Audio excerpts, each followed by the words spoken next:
Inspiring interviews with today's top landlords. This is the Rental Income Podcast. And now, Dan Lane.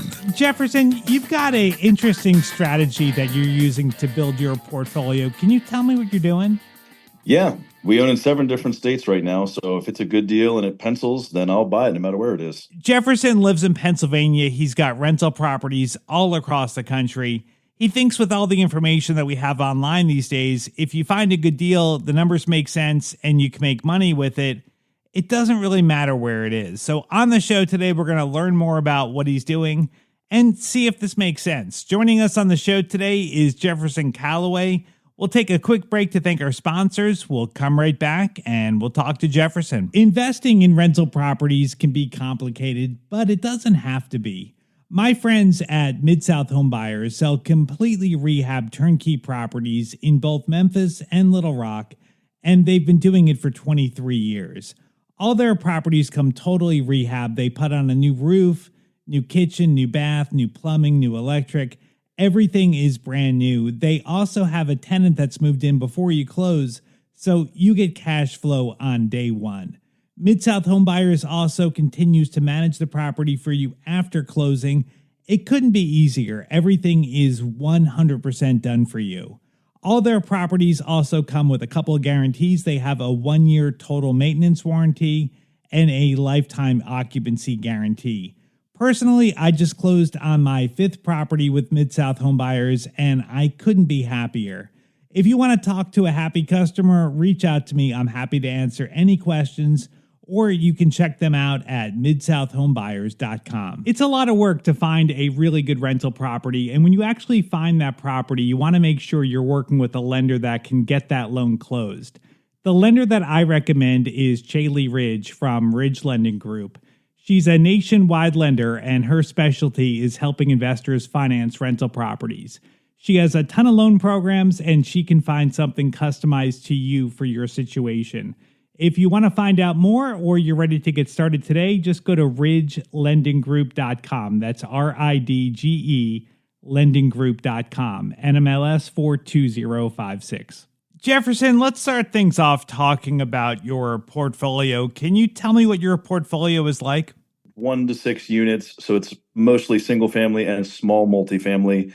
They're in areas that are good mixes of cash flow and appreciation. So, for instance, lower Alabama, like eastern and northern Ohio, a lot in Maryland, Delaware, PA, and then pretty much anywhere in Jersey, that's the case. So it's a good mix of cash flow, appreciation, and mostly small stuff right now. Like I said, nothing over 6 units. Sure. So why are you investing in so many different areas? Like what was your thinking in doing that? Well, one of the reasons is a lot of the sources where people get their deals, whether that be local realtors, I noticed that wholesalers are such a gold mine of deals. They're on their Facebook groups, especially sending stuff out all the time. And they're all over the place, nationwide. So what I found was if I'm able to figure out remote investing in such a way that we can make it work anywhere in the United States and build a good system, then I can then have wholesalers sending me deals all over the country and I can pick any one of them that I want. Instead, most people just invest where they live. Worst case scenario, you're in somewhere maybe like, California. Certain parts are just uninvestable because the purchase price to rent ratio doesn't make sense. And there are a ton of places all around that are like that now, Seattle, Miami, etc. So if I can not be limited geographically, then I can really humor any deal I'm sent. And that's hundreds per week. Yeah. I mean, that really opens you up. I mean, if you're looking in one city,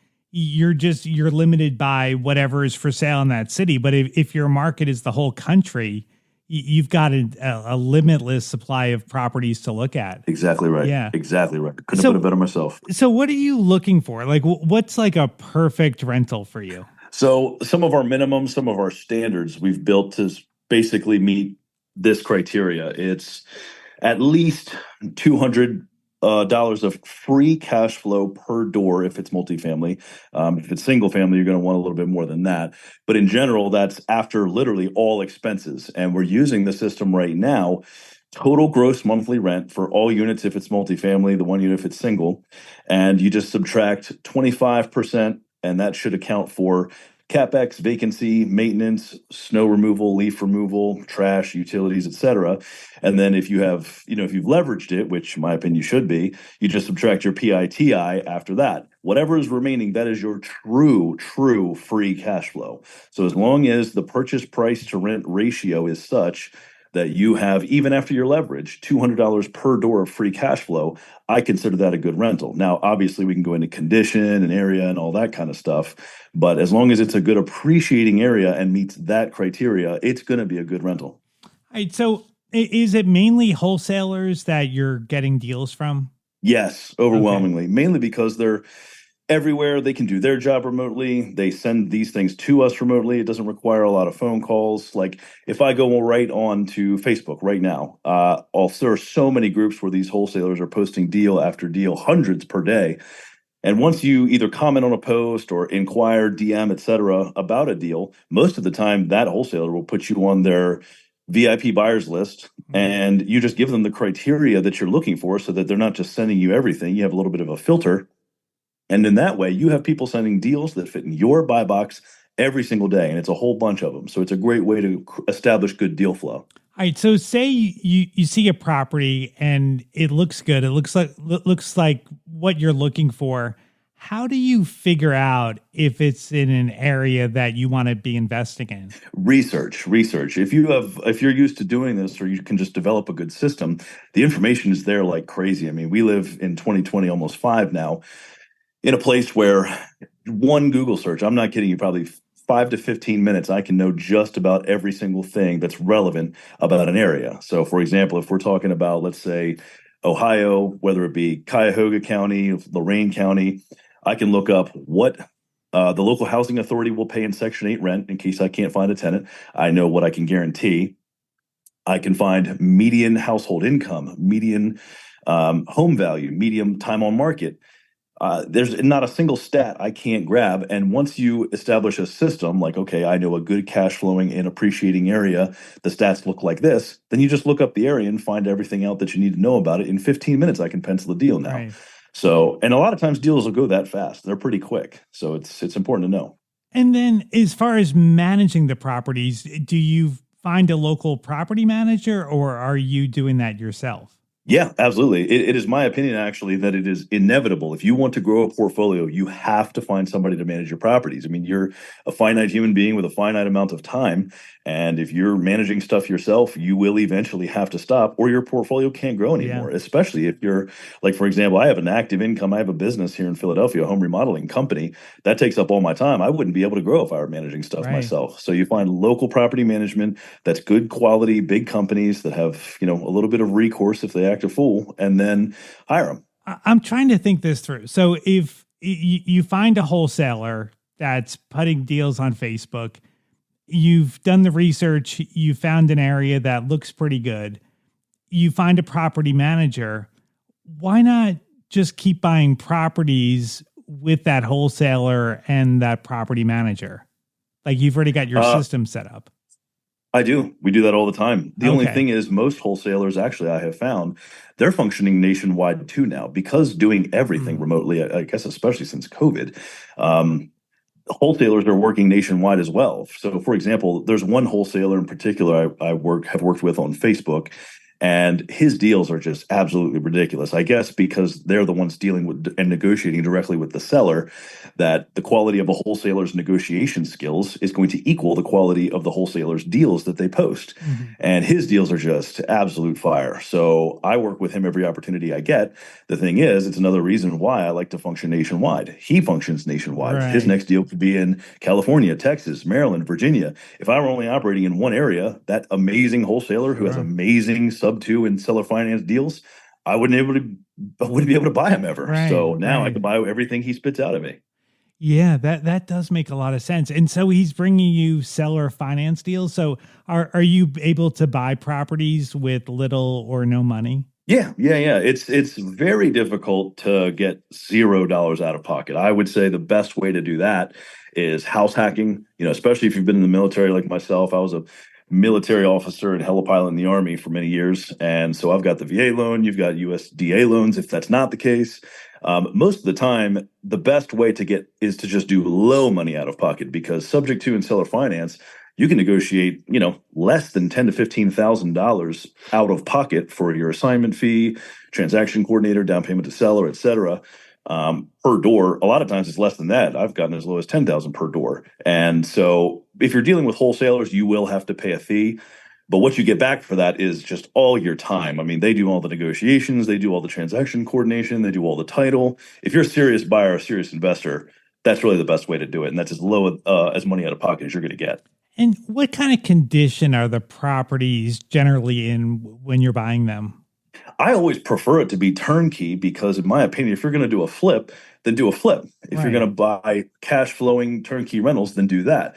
So what I always try to do is just make sure either the properties are already occupied with good quality paying tenants. That way I don't have to do anything at all, period. You just take over and away you go, transfer your security deposits. But I would say worst case scenario, I prefer it to just be very light cosmetic. Like I think the most I've done for an actual turnkey rental property investment was maybe just floor and paint, and that was about it. Maybe a few appliances, nothing major. So a lot of times when the wholesalers, when I've seen wholesale listings, they maybe don't have inside pictures. Maybe it's just an outside picture of the house. Does your guy actually give you inside pictures so you have an idea of what you're working with? Yeah, they do. I would say any wholesaler that's worth their weight will eventually, maybe not at first, because sometimes I get it. Sellers aren't always easy to deal with. Yeah. Sometimes it'll take a minute to get mortgage statements, inside pictures, outside pictures, etc. But any wholesaler who's really worth working with will eventually, before you put your earnest money down, have pictures for you. Now, that doesn't mean rely on them, because one thing I have learned is not all wholesalers are equal or should be equally trusted. I always still go get, before I close at least, my own due diligence, my own figures for rental income, my own pictures, my own guys in there to take a look, all that stuff. I'll send in my property managers, local contractors I can find. Don't take their word for it, but they should be presenting pictures for you. When you come across a deal and everything looks good, you've checked it out online, the area looks good, whatever demographics you're looking for, everything adds up. What's the next step? Do you have the property manager actually put eyes on the property, or do you put it under contract with a contingency? How are you moving forward when you find a good property? Yeah, the best case scenario, it's not always possible, but best case scenario would be get your interior pictures, get your exterior pictures, do all your due diligence, all your Google searches, find everything out that you can about the area, make sure the deal pencils. Once you do that, then you can start looking around physically to find what are going to be your out-of-pocket expenses right away. What's going to be your CapEx? How old's the roof? HVAC? All that kind of stuff. What work does it need? Is it occupied? Because usually if it's tenant occupied, you're not going to be able to figure out a lot of what it needs because you can't do a lot of that work with them in there anyway. So the next step would be preferably if you can get one of your guys in there before you put money down. They won't always let you do that. But if I can get a guy in there to take a look and really give me an unbiased opinion, because, wholesalers, they're trying to move houses. They may embellish. They may skip over a few things. So send in either a local contractor that I'll pay them $50 to go do a walkthrough and, give me the scoop, or a property manager, same thing. If you tell them they're going to get the property, they just need to walk through and take a few pictures if necessary. Just make sure it's in overall good condition. Then as soon as you get that confirmation, you can go ahead and put it under contract and then either fly out and see it yourself or send in more guys to get more concrete photos and data. I mean, this sounds so simple. Have you ever been burned where you did everything that you do up front, but for whatever reason, something came up and it just didn't work out? Not really. And I mean, I think the reason it sounds so simple is because I've done it. I mean, of course, Andre Agassi is going to make tennis look easy when it's very not. But the truth is, with just a little bit of time investment, just a year or two of really getting your feet wet, it really is that easy. I mean, especially if you follow the process. But to answer your other question, most of the stuff that has ever gone wrong had nothing to do with the wholesaler. It really didn't have much to do with the property itself. It was mostly either underwriting or not knowing some of the little nuanced details. I'll just give you one quick example. One of my most recent purchases, a triplex in Jersey. The rents were so low. It was $300,000. And the rents were only $750 per unit. So we all know that doesn't pencil at Yeah. all. Right. However, I looked up the, Section 8 and what the housing authority will pay, local fair market rent, and it said 1650. And that for me has been really reliable. But what I learned was, so you'd be bringing in, approximately $4,700 a month on a maybe $2,900 mortgage. That's a good property. So I bought it, and then it turns out that the HUD, the housing authority's figures were really significantly above what the regular rent was. So rent in that area for just the private market was more like 1150, 1250 per unit. So it wasn't really cash flowing much at all if you are doing your expenses correctly.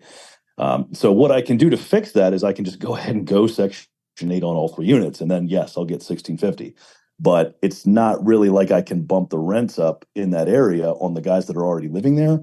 A, because it's not necessarily ethical, but B, because they're probably just going to go, they're going to leave, and I'm going to have to turn over each unit, and they're going to go find someplace for 1150 in the same area. So that was a good example of how it cannot go well. But that was on me, not necessarily the process. And what about your property managers? I mean, there's so many bad property managers out there. Have you had any managers that maybe just didn't live up to what they promised you up front? No, and I know, Dan, you and I talked a little bit about it, but really what it comes down to is, I think, having recourse and having reputation. So, for example, I have seen it go wrong, not with myself. Look, I've just gotten very lucky. I have not had any bad experiences with property managers yet. And I've been in the game for quite a while now. Yeah. But I think that's just because I got lucky and decided right from the beginning to only go with big companies that have a lot of experience, a lot of reviews, a lot of reputation. I've seen it go very, very wrong when people rely on smaller guys, literally just mom and pops, a couple, a person, a guy. It always goes wrong in that case. And I don't know why that's necessarily the case. I guess because there's really nothing you can do. Most of these are maybe, I guess, for lack of a better word, broke people that you have, what if they got to lose? And they know that. Right. So whereas a big company, I can go on Google and thrash them, file a lawsuit, take the bill, whatever it is, there's recourse. Right. And they've got a reputation to uphold. So always go with a property management company that's the case. That's interesting because you figure like a big company isn't going to stay a big company if they're giving bad service. So they must have something figured out. So that's pretty interesting. Right. Yeah.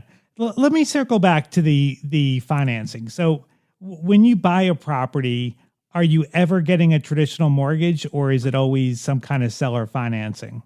Yeah. So what I have found a really, really good place to start is house hacking. I'm the biggest proponent in the whole wide world of house hacking. I think it's the best way to get started. Anybody can do it. No excuses. So that's a great example of traditional financing, but that's financing that is very low money down because you're going to live in the property. So you're right away getting preferential interest rates, terms, et cetera, 3.5%, 5% at the very worst with a conventional, government-backed fund.